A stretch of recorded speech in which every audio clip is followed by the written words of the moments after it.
अब हम लोग देखेंगे मेसोपोटामिया के लोग जो व्यापार करते थे वो किसके साथ करते थे, है ना, और व्यापार किन चीज़ों का करते थे, ये हम लोग अभी देखने वाले हैं।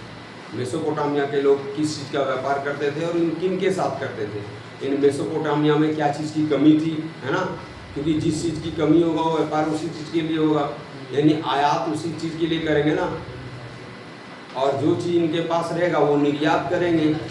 ठीक है, आयात का मतलब क्या होता है, मंगवाना, निर्यात मतलब यहाँ से भेजना। तो ये लोग क्या चीज़ का आयात करते थे, क्या चीज़ का निर्यात करते थे, ये हम लोग जानेंगे। देखिए मेसोपोटामिया का व्यापार, मेसोपोटामिया में खनिज संसाधनों का अभाव था, यानी मेसोपोटामिया में क्या था, खनिज संसाधनों का अभाव था।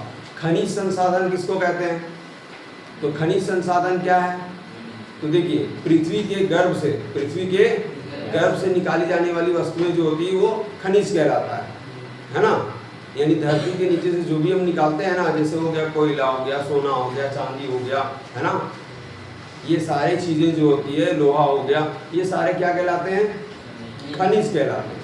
ठीक है, खनिज संसाधन कहलाते हैं।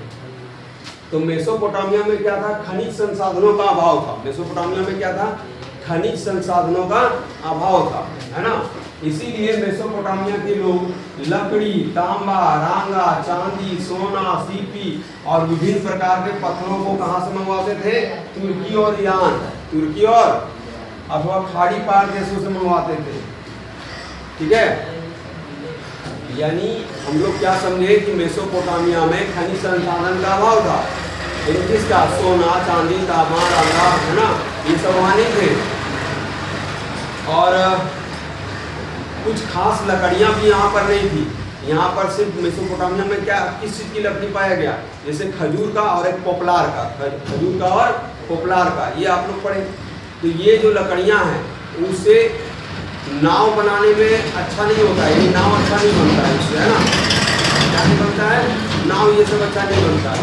इसके लिए क्या किया जाता था, इसके लिए ये लोग लकड़ियाँ भी मंगवाते थे दूसरे देश से। क्या मंगवाते थे, यानी लकड़ियाँ भी आयात करवाते थे, आयात मतलब मंगवाते थे। और ये निर्यात क्या करते थे बदले में, तो बदले में ये निर्यात करते थे जिसके लिए वे अपना कपड़ा, कृषि के उत्पाद, यानी इन लोगों के पास क्या होता था जिसका निर्यात करते थे, तो कपड़ा और कृषि उत्पाद। कृषि उत्पाद मतलब यानी खेती करके जो उपजाते थे ये लोग, इसका निर्यात करते थे, और बदले में वहां से क्या लाते थे, लकड़ी, तांबा, रांगा, चांदी, सोना, सीपी और विभिन्न प्रकार के पत्थर मंगवाते थे। कहाँ से, तुर्की और ईरान और अथवा खाड़ी पार देशों से मंगवाते थे। ठीक है, अब हम लोग देखेंगे जब ये मंगवाते थे ये सब चीज जब भेजते थे, है ना, जैसे वहां से मंगवाना और भेजना, आयात करना और निर्यात करना, तो इसके लिए कुछ तो साधन होगा उनके पास, कुछ तो साधन होगा, तरीका होगा जिससे वो भेजते थे। तो इनके पास साधन क्या था, परिवहन का साधन क्या था, है ना, तो परिवहन का सबसे सस्ता तरीका जो था वहां का, मेसोपोटामिया का, वो जलमार्ग था। क्या था, जैसे दजला नदी है ना, तो दजला नदी के सहारे ये लोग क्या करते थे, नाव के सहारे, है ना, दजला नदी में नाव के सहारे ये अपने सामानों को पहुंचाते थे दूसरे देश, है ना, कहाँ पहुंचाते थे, दूसरे देश। क्या पहुंचाते थे, कपड़ा और कृषि उत्पाद। ठीक है, तो परिवहन का सबसे सस्ता जो है तरीका जलमार्ग था। और अनाज के बोरे से लदी हुई नाव, अनाज के बोरे से लदी हुई नाव नदी की धारा में हवा के वेग से चल जाती थी, जिसमें कोई खर्चा नहीं होता था, यानी नाव अपने जो है सीधे चली जाती थी, किसकी, पानी की धाराओं में, है ना, हवा के वेग से आगे बढ़ जाती थी, इसमें कोई खर्च नहीं होता था। जबकि जब ये जानवर का यूज करते थे ना सामानों को ले जाने में, जबकि जानवरों से माल की ढुलाई कराने में उन्हें चारा खिलाना पड़ता था, यानी चारा लगता था, क्योंकि जानवर को अगर कहीं आप लेके जाइएगा उसको भोजन चाहिए कि नहीं, खाना चाहिए कि नहीं, तो चारा देना पड़ता था। जबकि नदी के सहारे अगर वो व्यापार करते थे, है ना, निर्यात करते थे, तो उनको कोई खर्चा नहीं पड़ता था, नाव तो नदियों की पानी की धाराओं में जो है आराम से आगे बढ़ जाती थी, है ना। देखिए मेसोपोटामिया की लहरें और प्राकृतिक जलधाराएं, मेसोपोटामिया की लहरें और प्राकृतिक जलधाराएं, बस्तियां माल के परिवहन के लिए अच्छा साधन था। यानी माल के लिए अच्छा साधन क्या था, व्यापार के लिए अच्छा साधन, यानी परिवहन का अच्छा साधन क्या था, तो मेसोपोटामिया की लहरें, लहरें मतलब क्या, नदी की, है ना, और प्राकृतिक जल धाराएं जो थी और बस्तियां, ये माल के परिवहन के लिए अच्छा साधन था, यानी सामानों को ले जाने के लिए अच्छा साधन था। क्या, जल की धाराएं, है ना, जल की धाराएं, इन प्राकृतिक जल धाराएं, मेसोपोटामिया की लहरें, ये क्या था, परिवहन का अच्छा साधन था। ठीक है, ये हो गया। अब आप इसका स्क्रीनशॉट ले सकते हैं।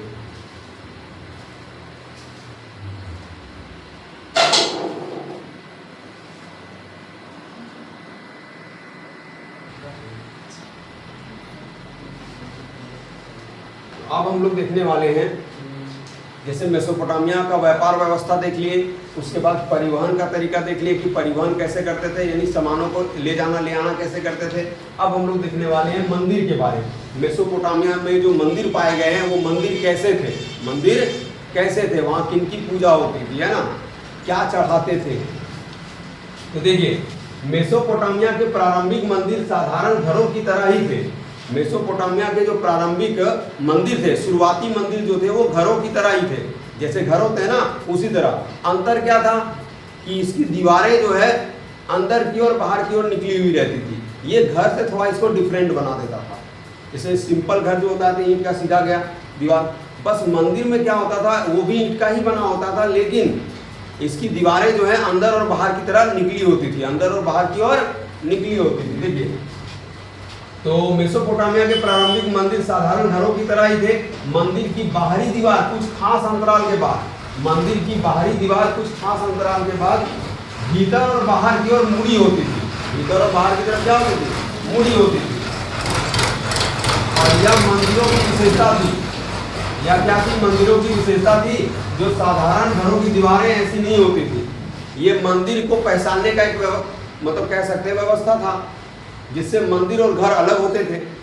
जैसे दिखने में मंदिर और घर एक जैसे थे, लेकिन अंतर कौन बता देता था कि इसमें अंतर है, तो इसमें अंतर बताने वाला था जो दीवारें अंदर और बाहर की ओर क्या होती थी, मुड़ी होती थी, है ना, दीवारें अंदर और बाहर की ओर मुड़ी होती थी। देखिए यहाँ भीतर और बाहर की ओर मुड़ी होती थी। अब यह मंदिरों की विशेषता थी कि साधारण घरों की दीवारें ऐसी नहीं थी। मंदिर की यही मतलब विशेषता थी कि ये साधारण घर की तरह नहीं दिखते थे, है ना, इसकी दीवारें कैसी होती थी, बाहर और अंदर की ओर मुड़ी होती थी। देवता पूजा का केंद्र बिंदु होता था, यानी जो देवता होते थे वो पूजा का क्या होते थे, केंद्र बिंदु। देवता क्या होते थे, पूजा का केंद्र बिंदु होते थे। और लोग देवी देवता के लिए क्या चढ़ाते थे, देखिए, लोग देवी देवता के लिए क्या लाते थे, अन्न लाते थे, यानी अनाज, है ना, दही, मछली, ये सब लाते थे, यानी ये चढ़ाने के लिए, क्या करने के लिए, चढ़ाने के लिए। जैसे अभी हम लोग क्या चढ़ाते हैं, फूल बेलपत्र, है ना, हम लोग क्या चढ़ाते हैं, फूल बेलपत्र, ये सब चढ़ाते हैं। फिर अनाज भी चढ़ाते हैं, फल भी चढ़ाते हैं, है ना। तो उस समय क्या थी प्रथा चढ़ाने का, मेसोपोटामिया में अन्न, दही, मछली, ये सब चढ़ाते थे, है ना। मंदिर विभिन्न प्रकार के देवी देवताओं का निवास स्थान थे, यानी जो मंदिर था वहां पे विभिन्न प्रकार के देवी देवता थे। कैसे थे, विभिन्न प्रकार के देवी देवताओं का निवास स्थान होता था। जैसे उर जो था, क्या था, उर, वो चंद्र देवता थे। उर किनको कहा गया है, चंद्र देवता को, चंद्र देवता को उर कहा गया है। फिर इन्नाना, इन्नाना, ये इन्नाना जो है वो क्या था, इन्नाना या तो इन्निनी, इन्नाना या तो इन्निनी आपको देखने को मिलेगा क्वेश्चन में। ये इन्निनी या तो कह सकते हैं इन्नाना, ये युद्ध और प्रेम की देवी थी। किसकी, युद्ध और प्रेम की देवी। जब आपके क्वेश्चन में आ जाए युद्ध और प्रेम की देवी कौन थी, तो इन्निनी आपको ऑप्शन में दिखाई देगा, इन्निनी या तो इन्नाना, है ना। यह मंदिर ईंटों से बनाए जाते थे, यानी मेसोपोटामिया में जो मंदिर थे ईंटों से बनाए जाते थे। और समय के साथ इसमें बदलाव हुआ, समय के साथ क्या हुआ, बदलाव क्या हुआ, बड़े होते गए मंदिर, क्या होते गए, बड़े होते गए। अब देखिए मेसोपोटामिया में हम लोग ये सब चीज तो देख लिए, मंदिर देख लिए, व्यापार का तरीका देख लिए, है ना, परिवहन देख लिए, कैसे ले जाते थे ले आते थे। अब देखिए आपको शासक के बारे में पढ़ना, शासक और शासन, शासक और शासन व्यवस्था, यानी कौन कौन से शासक थे और शासन व्यवस्था कैसे चला रहे थे। तो देखिए सबसे पहले कौन है, गिलमेनिस, कौन है, सबसे पहले कौन है रे, गिलमेनिस, गिलमेनिस। तो ये गिलमेनिस ने एलमरकर के कुछ समय बाद, जो गिलमेनिस है वो एनमरकर के कुछ समय बाद उरुक नगर पर शासन किया। कौन से नगर पर? उरुक। जैसे आपको बताया गया था शुरू में ही कि यहाँ पे 3 प्रसिद्ध नगर थे, है ना, उर, उरुक और मारी। कौन थे? उर, उरुक और मारी, ये 3 नगर थे यहाँ पे मेसोपोटामिया में जो फेमस थे। तो गिलमेनिस ने एनमरकर के कुछ समय बाद उरुक नगर पर शासन किया, है ना, और वह एक महान योद्धा था। क्या था? एक महान योद्धा था। कैसे पता चलता है? तो उसने क्या किया, दूर दूर के क्षेत्रों को जीत कर अपने में मिला लिया, दूर दूर के क्षेत्रों को जीतकर अपने अधीन कर लिया था, इसीलिए इसको कहा गया महान योद्धा। क्या नाम है? गिलमेनिस। तो ये कहाँ के शासक हैं? उरुक नगर। और उरुक कहाँ है? मेसोपोटामिया में के ही शहर है ये, उरुक और मारी। तो उरुक पर शासन करने वाले कौन थे? गिलमेनिस। ये कब आया था? एनमरकर के बाद, एनमरकर के बाद, यानी ये भी एक शासक रहा, है ना, और ये एक महान योद्धा थे। कैसे पता चलता है? तो दूर दूर के इलाकों को ये जीतकर अपने अधीन कर लिया था, है ना। चलिए अब हम इसको इसके बारे में और भी आगे देखेंगे, है ना। आप इसका स्क्रीनशॉट ले सकते हैं।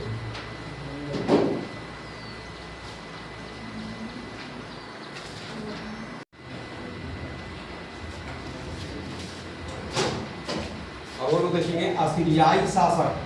जैसे वहां तक हम लोग देख लिए थे, तो असीरियाई शासक अशुरबनीपाल ने बेबीलोनिया से कई मिट्टी की पट्टिकाएं मंगवाकर, असीरियाई शासक अशुरबनीपाल ने बेबीलोनिया से कई मिट्टी की पट्टिका मंगवाकर एक पुस्तकालय में स्थापित किया। यानी बहुत अशुरबनीपाल जो थे शासक, उसने क्या किया, मिट्टी की पट्टिका को मंगवाकर, है ना, पुस्तकालय में स्थापित किया। कहाँ पे? पुस्तकालय। पुस्तकालय क्या होता है? लाइब्रेरी। अब देखिए नेबोपुलासर ने 625 बीसी में बेबीलोनिया को असीरियाई कब्जे से आजाद कराया था, और काल विभाजन को जो समय का विभाजन हुआ था कि एक वर्ष में 12 महीने होंगे, एक वर्ष में क्या होंगे? 12 महीने होंगे, एक महीने में 4 सप्ताह होगा, एक घंटे में 60 मिनट होगा। ये हमें मेसोपोटामिया से मिलता है, जिसका आज भी यूज कर रहे हैं। तो ये काल विभाजन को सिकंदर के उत्तराधिकारी द्वारा अपनाया गया था। काल विभाजन को सिकंदर के उत्तराधिकारी के द्वारा अपनाया गया था। अब देखिए पशु चारक क्षेत्र में एक व्यापारिक नगर, पशु चारक क्षेत्र में एक व्यापारिक नगर क्या था? 2000 बीसी के बाद मारी, जैसे हम लोग पढ़े उर नगर, उरुक, अब मारी पढ़ रहे हैं। तो 2000 बीसी के बाद मारी नगर शाही राजधानी के रूप में खूब फला फूला। शाही राजधानी का मतलब क्या होता है? जहाँ पे राजघराने के लोग ज्यादातर रहते हैं, वो शाही नगर हो गया। क्या हो गया? शाही। तो मारी फरात नदी के पास स्थित है। मारी जो है कौन नदी के पास स्थित है? तो फरात नदी। यहाँ किसान और पशुचारक दोनों तरह के लोग होते थे। यहाँ किसान और पशुचारक, यानी मारी नगर जो था वहाँ पे किसान और पशुचारक दोनों तरह के लोग थे, दोनों तरह के लोग थे। ये सब क्या, कभी कभी किसान और कभी कभी क्या होता था, किसान और ये जो गडरिये होते थे, है ना, पशुचारक, ये कभी कभी आपस में संघर्ष कर बैठते थे, लड़ जाते थे। क्यों? क्योंकि जो गडरिये होते थे यानी पशुचारक जो होते थे वो खाना बदोश होते थे। क्या होते थे? खाना बदोश। इसलिए कभी कभी ये किसानों के गांव में हमला कर देते थे और लूट के ले आते थे। क्या लूट के ले आते थे? अनाज सब, है ना। देखिए जो पशुचारक, देखिए जबकि ज्यादातर भाग जो है यहाँ पर जैसे 2 तरह के लोग थे, पशुचारक भी थे और किसान भी थे। तो ज्यादातर भाग जो यहाँ का था ना मारी नगर का, वो क्या चीज के लिए यूज किया जाता? भेड़ बकरी को चराने के लिए काम में लाया जाता था। भेड़ बकरी को चराने के काम में लाया जाता था। पशुचारक क्या करते थे? पनीर, चमड़ा, मांस ये सब बेचते थे और उसके बदले ये औजार खरीदते थे। क्या खरीदते थे? अनाज और औजार। अब हम लोग इसके आगे देखेंगे थोड़ा। चलिए आप इसका भी स्क्रीनशॉट ले सकते हैं।